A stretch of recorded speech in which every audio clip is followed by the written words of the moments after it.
Hi, and welcome to the To Be Read podcast, where we give honest reviews on viral books that you may see on social media and popular book review websites.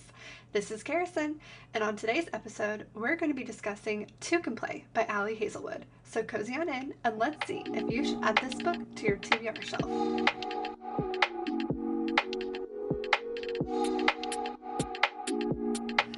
Hello everyone, and welcome back to today's special episode. We have our very first guest with us on our podcast.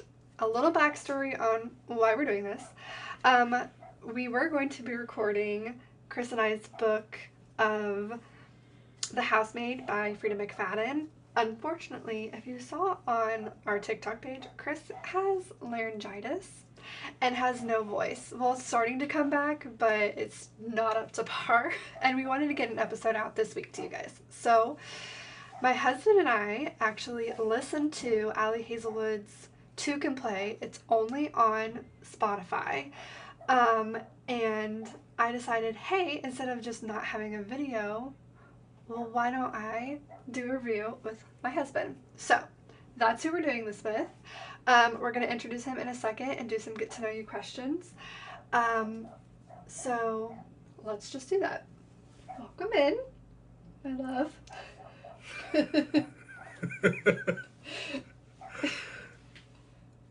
You can say hi. I don't know how, You introduce yourself. Say who you are, your name, all that jazz. Yes, I'm Lathan. I originally had a podcast before Kara started this one. I think it was maybe partially the inspiration for her to do a podcast. And yeah, I did a game podcast with my buddy Randy, and we did like nostalgia like style games. And yeah, that's what I started out doing with podcasting, at least. Yeah. So how we came to this book was Lathan saw on Spotify that there's a lot of books actually on there, audiobooks, if you have Spotify Premium that are included. And he was just kind of going along looking for some recommendations, I guess, and you came across this one, right? Yeah, so I was looking at Spotify. I knew that Spotify had audiobooks on there before, but it was a lot of like kind of generic titles or like older titles from like more lesser known series, or maybe some more like title things in some more niche genres. Like they had some like the Halo books and stuff, which I knew about them from like middle school, but they're older titles. Yeah. As well as they had a few other novels. I guess recently they procured some of the audiobooks for Brandon Sanderson's novels, and as also the new one. So that is what drew me to it, because I obviously listened to the Brandon Sanderson Stormlight Archive novels, which were really good, but I haven't finished them yet because they're massive. Yeah, and they're an eternity long. So I was looking to see what else they had, and I was just kind of like, well, I'll just browse the whole catalog. Because I saw that they had book 2 and 3 of the Canterbury Tales series, so I was like, oh, okay, cool, they have romance books. So then I found this shorter read, which we'll get into soon, but yeah, that's how I stumbled across this book. It was a short read, and it was a Spotify exclusive, so. Yeah. So we're going to do some questions so they can get to know you. So the first question is, what is your favorite genre to read? So I think my favorite genre is probably sci-fi, but recently I've gotten into like what is still technically, because like sci-fi in and of itself, right, it's like science fiction, but it lends itself a lot to fantasy. So I come from playing like D&D and Magic the Gathering, but I'm also really big into like Warhammer 40K and a lot of the sci-fi-esque stuff. Obviously me working as an IT and being obsessed with computers as I am, obviously lends itself a lot to that. So I think genre-wise, probably just fantasy and sci-fi, kind of like as a whole. I'm not really any subgenre that's attached to that. I'm pretty cool with. Okay. And then who is your favorite author? If you could only pick one author to listen to or read for the rest of your life, who would it be? That is a super hard question, because I'm mainly an audiobook listener. I listen to a lot of different authors, but I think if there's one author that I probably read the most of, it would probably be Brandon Sanderson.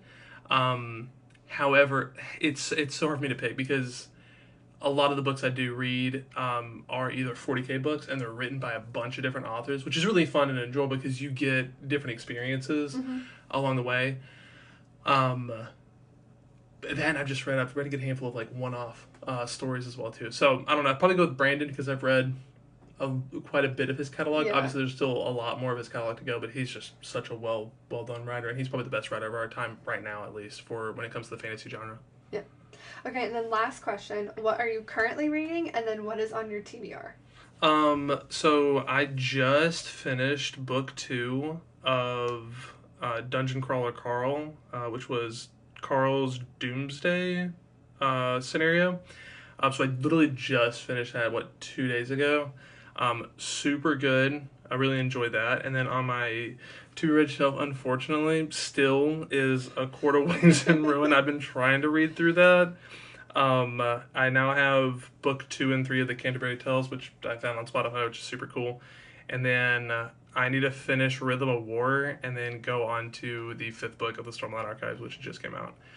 And then hugely, but I've been kind of delaying it, is Titan Death, which is another 40K book that I'm super... Well, it's a 30K book technically, but I'm super looking forward to that as well. So you have a bunch of books. Yeah. I do bounce between books. Like, I've started Titan Death, and, like, I'm, like, Yeah. 2/3 of the way done with A Court of Wings and Ruin, and, like, I have, like, 5 hours left, which is, mind you, like, I have 10% left. It's 5 hours remaining.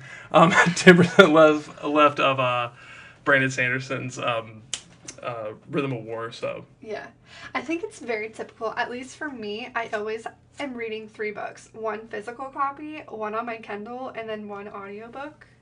Because I listen to the audiobook when I drive, when the little one's not in the car with me. For sure, yeah. And then I have my Kindle book that I read off my phone in the shower. Yeah, I gotcha. And for me, similarly, right? It's like, when I'm writing, I don't want to listen to, like, Brandon drone on about, like, whatever, like, is going on in the book at the time. So oftentimes that's something I'll just, like, revisit when I'm kind of in between books. The ACOTAR series in general, like, is very much like I need to be sitting down and, like, painting or doing it in the background because it's a lot of detail. It drones on sometimes about, like, needless conversations or things that are, like, redundant or that have already been covered or that aren't going to matter in the future. No spoilers to anybody that hasn't read the book series, but, like, future episode, we're going to cover the entire series. Yeah. But holy sweet God. But, like, Titan, my 40K books, I explicitly only listen to while I'm painting, so. Good. Okay, let's get into this book. So what we do with every podcast is I read the synopsis, we give what the Goodreads rating is, and then we give our rating, and then we go from there. Cool. Okay, so here is Two Can Play by Ali Hazelwood's synopsis. An enemies to lovers spicy romance set in the world of video gaming from the best-selling author of The Love Hypothesis, available only in audio. Viola Bowen has the chance of a lifetime to design a video game based on her all-time favorite book series. The only problem? Her co-lead is Jessie effing Andrews, aka her arch nemesis. Jesse has made it abundantly clear over the years that he wants nothing to do with her, and Viola has no idea why.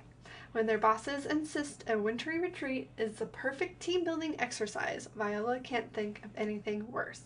Being freezing cold in a remote mountain lodge and knowing Jessie is right next door? No thank you. But as the snow piles on, Viola discovers there's more to Jessie than she knew, and heat builds in more ways than one. So with 54... Also, real quick... Arch nemesis. You said narch emesis. Whatever. But continue. Whatever. Okay, the Goodreads rating with over 54,000 rates is 3.55 stars. What would you give it out of 5 stars? I think honestly that's pretty accurate. I think very specifically 3.55. I think 3.55 is my exact number. No, I'd probably give it 3.5 stars. I think that's a fair number. Okay. Yeah. I gave it 3. Yeah, I think that's fair. I think I don't know. I don't want to disrupt your structure, but I'm about to destroy this book. No. Okay, so let's just... First of all, what we typically do is when Chris and I introduce what the book is at the end of each podcast for what our next episode is. We don't read the synopsis and we look at what the cover of the book is. So Gotcha. if you would, when you first looked at this and didn't read the synopsis, I know you did, but when you first saw this and it drew your attention to it, what did you think this book was? Okay, so honestly, so Two Can Play, right? That immediately tells me video game themed, right? It's also Two Can Play is written in kind of like a voxel, like pixelated art. It reminded me of Minecraft. Yeah, it's got that like old school classic art to it, which is super neat. And then presumably male main character has headphones on, and then female main character no headphones on. Honestly, so it left me with two impressions when I first looked at it. Because, like, truth be told, I just looked at it and I was like, oh, okay, sure, video game book, 4 hours long, 4 and some change long. Like, yeah, I'll listen to it, right? I thought this was going to take place either in a video game or video game more adjacent, in the sense of, like, it was going to be, like, two people that play video games, or whatever, that, like, meet each other, like... meet each other online or something? Yeah, like, You Got Mail. Almost like that, whatever. Maybe, like, people that, like, are talking to each other but don't realize that they know each other in real life kind of situation.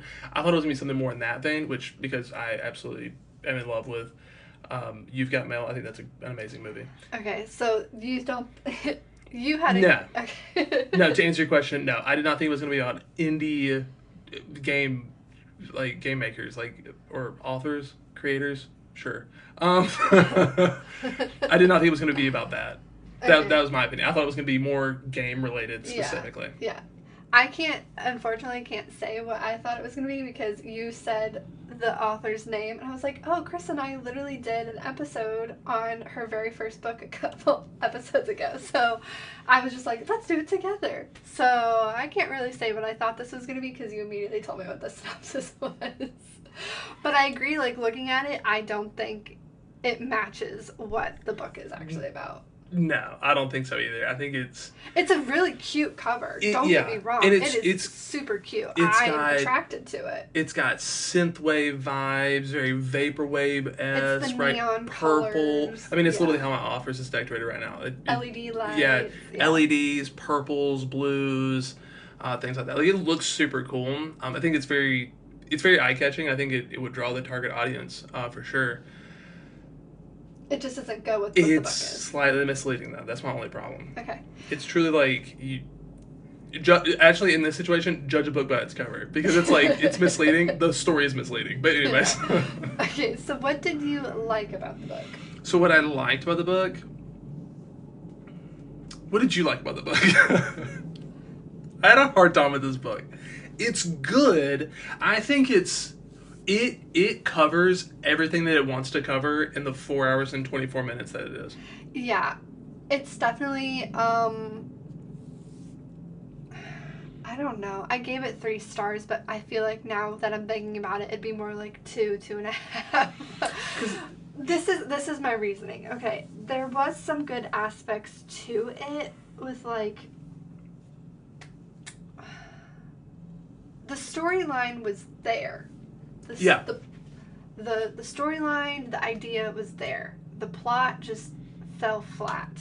Well, and that's the thing, though, right? I think that's why I kind of land at, like, 3.5 is it is average, right? 3 would be average. Yeah. 3 would be you did a job. Mm-hmm. You mission accomplished. You completed the book. Because I think more of, like, a 2 would be like, the plot didn't wrap up, or there was, like, massive, like, missing elements, right? But this book was still good and readable, right? Because 1 star is going to be totally unreadable, doesn't make any sense. Yeah. What were you doing, right? But I think it lands that 3, and then I think it does complete the concept of it being, like, indie game authors, and, like, it does have some compelling concepts to it. That's why I give it the 0.5, because the concepts aren't super compelling. They're just... Yeah. They're more interesting to hear about. I think if this book was 5.5 hours, I think it would overstay its welcome a lot. Okay. I feel like there were certain parts of it, because literally you don't... This is my issue with it, and how it wrapped up is you just get them back coming to the... I remember which company they met at the end. But you literally get them coming back from the retreat, and then it's like they go to Jesse's apartment, and that's it. So you don't get any insight into them as a couple. Yeah, which honestly though, to be fair, I'm fine with. Okay. Like 4.5 hours, I'm fine with not knowing how they are as a couple. Right? I think you get a portion of that. I think you get enough of that you'll be willing to taste in the last quarter of the book, right? Like it's very like it's hot and it's steamy and it's very intense because they also the entire error with this book. I don't want to get to the dislikes yet, but like just to kind of explain to those that haven't read this book yet, the entire error between both of them and everybody in the actual in the story, every single person in the story, the context of the retreat, the context of why the companies don't like each other, why the Otis and Mike. Yeah, the two gay guys, they don't like each other. Which, by the way, Otis and Mike are the two heads of each indie company. Yeah. They're the CEOs. Yeah. They're lovers, right? But they have a hard time communicating. The two companies have a hard time communicating, right? Yeah. People are having a hard time communicating with each other team. Yes. Then you take Viola and Jesse, and they're having a hard time communicating. So the entire book concept is based around like what is such a simple thing to like. I mean, like, don't get me wrong, like communicating effectively is difficult in its own right, especially if you don't know how to do it. But like they're missing like the building blocks. You know what I mean? Like they don't even have a leg to stand on when it comes to communicating, like at all. And it's confusing to the reader because the author is trying to communicate to you how these people are, right? And they understand who they are, right? Because the characters are very aware of themselves, right? Mm-hmm. And like where they are at and their career progress and all that stuff. But I feel like you need to have good communication skills internally, not to get like super like, psychoanalyzing this or whatever, but like normally people that have poor communication don't have really good life skills, right? They have a hard time in school, they have a hard time with everything. Socializing, becoming successful, because being successful requires communication. Yeah. So it's weird to me that they are so awful, like so terrible at communication. And literally, each of them are the best game designers with their respective companies. Yes, they're like the design leads for each of their companies. And especially Jesse, he's won awards. Yeah, like he is super, super good at what he does. Horrible at communication, which doesn't make any sense. That's the problem that I kind of like started. Like the book begins to unravel on itself a little bit because of that. Okay, my favorite thing that I liked about the book is the reasoning behind why Viola and Jesse, each respectively, were so passionate about the game that they were designing. So a little bit of backstory, because I don't feel like the synopsis does a very good explanation of it. Basically, this book series is being turned into the third game of the series that they're doing. And the head company who owns the book is wanting these two indie game companies, design companies, to work together to build the game. Well, hold on. To clarify, it's the parent company that owns the intellectual property, right? So both of the book, or at least from my understanding, both the book and the two previous games, they're they're outsourcing to another company. Yeah, they want to do an indie game company. They want to do an indie team, and then that's why they picked these two companies. Which, hers, Butterfly, I think is what it was, is really good at RPG elements, and then his company, I don't remember the name. Nephilim is really good at combat-based, like game design. And the book series includes both of those things. Yeah. So, back to what I was saying.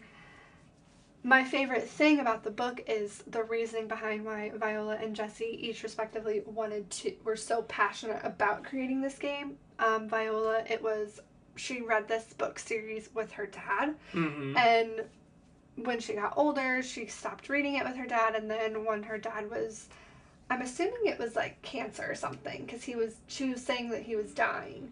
So it had to be some type of a disease that he was dying from. Maybe not cancer, but he was like ill. Yeah, it was some sort of like long form, Yeah. Long disease. illness. Yeah.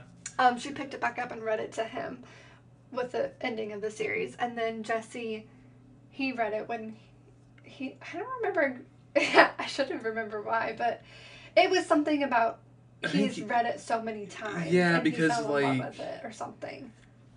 His grandmother or something. It was something that was sentimental. Yeah, but truth be told, though, the book really kind of does...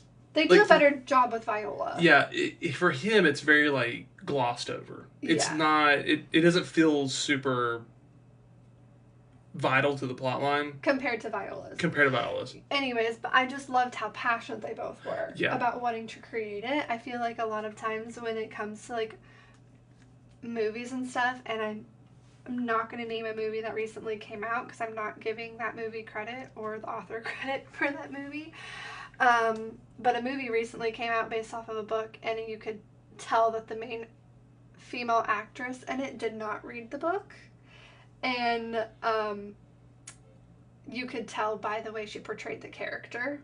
Sure. So what I liked is that you could tell Viola and Jesse were going to portray both the main characters in the book series very well throughout the game. Yeah, and I think that's the thing, too. It's like exactly what you're talking about, too, is that, like, if you look at, like, books, right, and then, they had, like, movie adaptations, or, there's an adaptation, and for Henry Cavill with Warhammer 40K, right, he has almost walked away from Amazon, I think, twice now, because they didn't want to honor the source material, which, to him, that's what he grew up doing, right? He grew up putting models together and painting models, and that was something that he really enjoyed as a childhood, so now he has the opportunity as an actor to bring these things to life, and to what many people enjoy.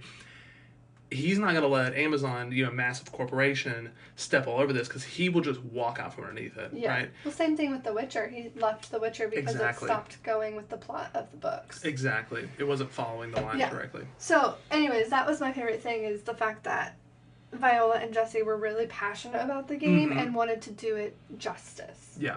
That was my favorite part. Yeah. And...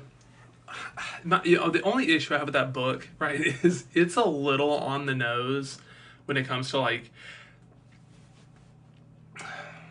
the context of the book, right, like the little bit that you get about the other book inside the book, is that there's, like, it's a cyclical cycle between two lovers. Yeah. And they can never, like, be together or whatever. Yeah. Basically, one has, like, a superpower, and they know that the two characters love each other, but the other one is human, and once that person realizes that they love each other, then the person with the superpowers dies, and the cycle starts over again. And each time, the roles are swapped. Yeah, they're swapped every time. And when that's the thing, though, is that, like, I don't remember, like, in the, like, exposition of the book, but there was some sort of explanation that kind of, like, portrayed the book as them, right, in the context of, like, realizing that, like, you can't be together, but you should be together, and that there's no, like, resolution to it, because they decided that for the game, to, like, stay away from the narrative of the book, is that they can get together and then without having them both die and the cycle repeating again. There's an option inside the game to be able to do that, which draws parallel to the actual story between, Jesse and Viola. The two characters. Okay, let's get into what our biggest issue with the book is, which we talked about this a little bit, and I was like, pause, we're going to talk about this in the podcast, because Lathan became very passionate about it. We were in line for lunch. We were going to get lunch, and we started talking about it because we finished the book in the car, and...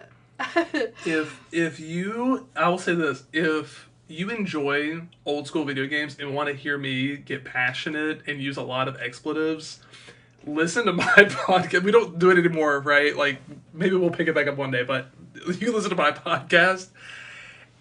I get so intense about things that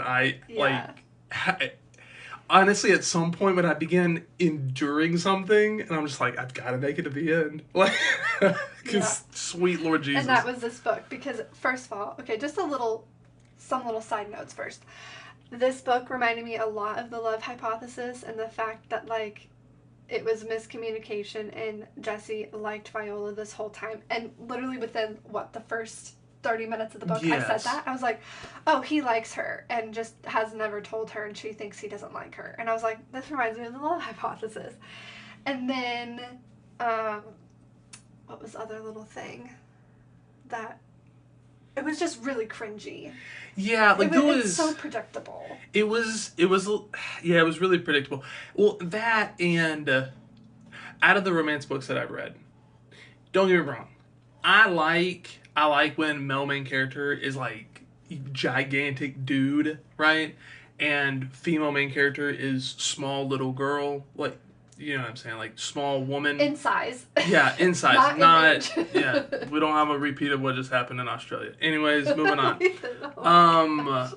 So regardless, I like that. I think that I enjoy that. However, my biggest qualm with that, like cliche, you could almost call it, is that the guy is too like guy. Like it's so extra. Like it's so extra. Like they have like the way it's oftentimes like written is like they're super muscular and shit. Like I want to like there's never also not saying game devs. I don't know any. Okay, I know like one game dev, but people in the gaming world, most of those guys are not super jacked, right? This guy, for whatever reason, super jacked, right? Yeah, she talked so many times about his abs. Yeah, like, and that's fine. That's fine. Yeah, dude, like, work out, do your thing. Maybe this is just a job for you, right? Yeah. But I think, generally speaking, the stereotypical, you know, the mass population of men that are in this genre, right, of this world, right, aren't super mega fit, right? So that's fine. He doesn't have to be super mega fit, but like also, where's like the body positivity or the body inclusion in this situation too? Because it's like I feel like most of the people that are reading this book have some sort of, you know, connection to video games, and would like to see, you know, maybe themselves representative in this genre, right? Same with the female character as well too. She was like, I had no, like, there was a specific line that I was like, okay, get over yourself, right? She's like, I've never been one to struggle with like my bodily image, and I'm like, yeah, but I feel like most people in the gaming world, right, have a problem with their body image, right? I think most people just in general. But I think more so and specifically amongst at least my community of people, right? Because that's where I kind of classify myself as at. I think most of those people just kind of have body image problems, right? Because it's easy to hide behind a computer screen, right? And you can hide behind an avatar and stuff like that. And that doesn't exist here. And it almost felt like there was a disconnect from the author to these characters because it wasn't well understood. But that's just my opinion. Interesting. Okay, let's get into what our biggest qualm was, which is in the book, she references 2 video games that the characters talk about, which is Red Dead Redemption and Fallout 3? 76. Fallout 76, okay? Yeah.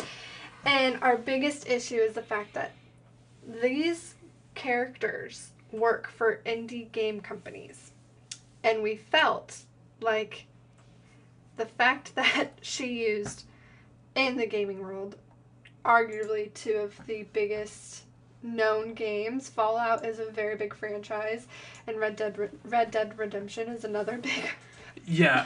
Red Dead RDR2 won Game of the Year, I believe. The Game of the Year it came out, and then Fallout 76. I mean, it's a controversial title. Which the one thing that I will say is they do mention how it was an awful game, terrible, worst Fallout game ever. But our thing is, the characters are indie game creators. Exactly. Why couldn't she bring in indie games to represent the indie world better? She has done a great job working with The Love Hypothesis and her other books in the STEM field, because that is her niche. She works in the STEM field, so she has great knowledge of that. We just felt like she should have done a better job on research on the indie game world to bring in and represent indie games better. Yeah, well, and that was something too. Is that like there's such a miss on being able to mention even some super iconic titles that I think even people that don't play a lot of video games might recognize, or if they don't recognize, right, more nods to the people that the general genre of people that are going to be reading this book, or maybe this is one of their first books, or they want to get into reading, so they're picking a video game themed book. And the references feel generic, right? They feel very kind of throwaway. Because I don't play many video games, but I recognize the two that she talked about because you talk about I've seen you play Red Dead Redemption. Yeah. I've seen Stephanie play it, and Fallout. Like, my gosh, I remember when you were so excited when Fallout 4 came out when we were in college. Yep. Like, you stayed up all night playing that game. Mm-hmm. So, even as someone who doesn't play video games frequently, I've played a handful of them with you, I recognize those. Exactly. Because, I feel like this would have been a perfect opportunity to mention, Fez, right, which was a huge deal when it came out because there was such controversy around, the actual game creator. But then you have games like Don't Starve Together, which is a cooperative game. And the original game, Don't Starve, was huge at the time and blew up massively. There's a lot of game titles that could have been referenced. Those are just two that I can think of now that could have been utilized that are mainstream enough to where I feel like at least a small portion of the people that don't play video games could recognize them, but people that do play video games recognize the importance of those titles. Mm-hmm. There was a whole documentary done on the game Fez. Mm-hmm. And it was put out by Steam, right, where the title was hosted at, but which Steam is a very big gaming... Yeah, the biggest gaming, title. You can play games, buy games from them. now the word escapes me. Host? Yeah, storefront. That's the word I'm looking for. Storefront. Yeah, it's the largest video game storefront. So there was such an opportunity there because that game was huge, right? When it came out a long time ago, right?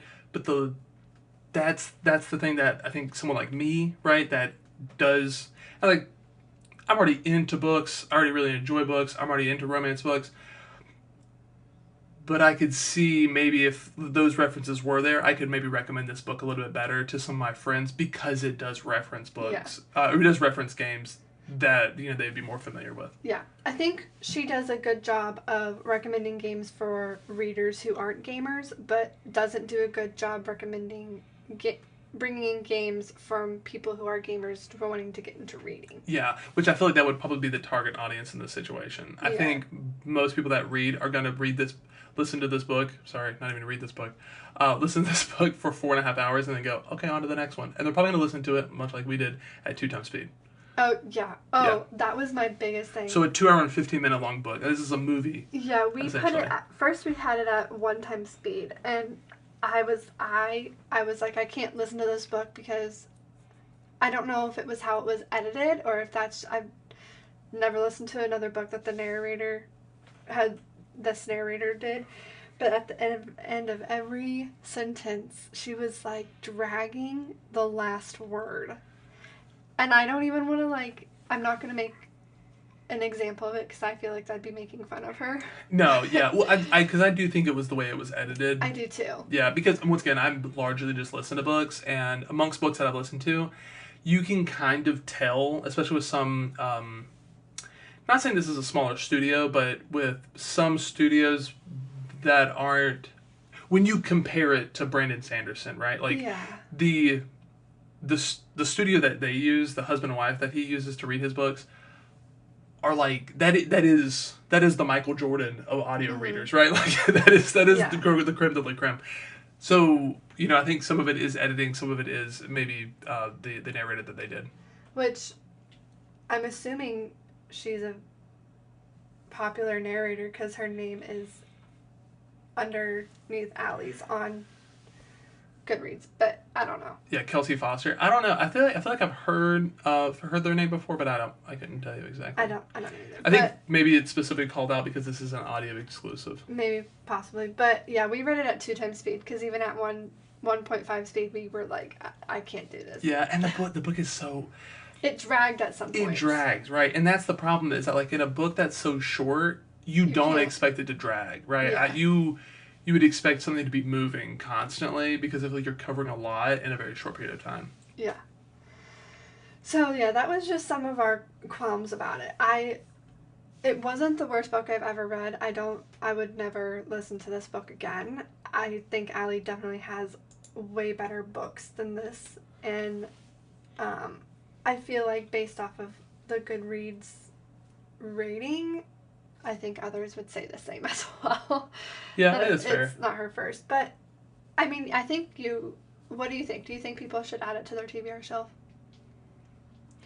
If you listen to 2 times speed for 2 hours and 15 minutes. It can't be like that. It's a yes or no. So conditionally, okay, hard answer under every circumstance for the most part. I would say no, don't add it to your TBR shelf. I don't think it's worth the time. But I will put one caveat. It is interesting to listen to if you would like to get someone that's very nervous about books and maybe would be willing to listen to an audiobook and they enjoy game adjacent books. I think this is a very niche audience. And be like, hey, listen to it, like, 1.2 speed. It's on. If this is a free, essentially. If you have Spotify Premium. If you have Spotify Premium, it's free effectively. It's like you're spending a whole Audible credit on it. I feel like this isn't a bad book. I think this is how we listen to it. This is all a drive book, right? Like we were driving like back and forth, right? But I feel like it's not awful. But I'm gonna say no. Like if you're like, this is the next thing I'm gonna read, I'm gonna say skip it. Yeah, I'm gonna say no. I was so glad when we finished this book. I paused it so many times when we were reading to be like, I'm real struggling to we actually weren't even gonna finish this book. We stopped it, and then Chris told me, she called me, and I couldn't understand a single word that she was saying. And I was like, we're not recording, and I'll make Lathan and we finish this book so we can do an episode on it. That's literally the only reason we finish this book, is for this episode. Yeah, it's in one word, it's okay. Yeah, it's just okay. It's okay. It isn't. I was kind of looking forward to. I think I was a little disappointed more than anything because I was kind of looking forward to. I was like, oh man, this seems kind of cool, and it's a short read, easy to knock out. It's okay. Yeah, I think if you're wanting to get into Ali's books, don't read this one first. Do not. Yeah, I would say read The Love Hypothesis first, which we already did an episode on that. So if you want to get our take on The Love Hypothesis, definitely go listen to that episode. But if you have read Ali Hazelwood's books and you've like, oh, I love every single one of them, give it a shot. You might like it and be completely different from what our thoughts and opinions are on it, which is totally okay. But I will say this too, male reader here, I will say this, if there's anybody out there that's like, oh yeah, like I want to get my boyfriend or my husband into reading or whatever, like he likes games, this is not the book. This is not the book at all. I like romance books. This is, and it's so obvious. Like for me, it's so obvious, and it's so easy to tell because you can tell almost immediately whenever there's like any sort of descriptive wording. Like this is a female book written for females. Like it is. This is a book targeted towards like what glorifying the male body in a way, right? Which to me is fine. I don't care. It's interesting. I like monster men romance. Those are all glorifying the male body. But I like that. That's just me though. I would say, I think most people would a lot of men would be thrown off by this book. They'd be like, this is too much. This is weird. So do you have a recommendation for our female audience out there who may want to get her significant other into reading books? Honestly, I'm gonna probably go with what I was recommended, because at first I was like, nah, I don't know, man. Like my buddy Brennan recommended this to me, and I was like, I don't know. I was kind of on the fence about it. Dungeon Crawler Carl is absolutely fantastic because it is what is technically classified as a video game fantasy book. It is super good. I read the first one, I think, in 4 days, or listened to the first one in 4 days, and then the second book the day I got my credit, I was halfway done with the book. Like, I could not put it down. It is so good. Yeah. You're excited to talk to me about that book. The voice acting is really well done because the production quality is super, super good. And I think it's got like a 4.6. You can look real quick. On Goodreads. Dungeon Crawler Carl.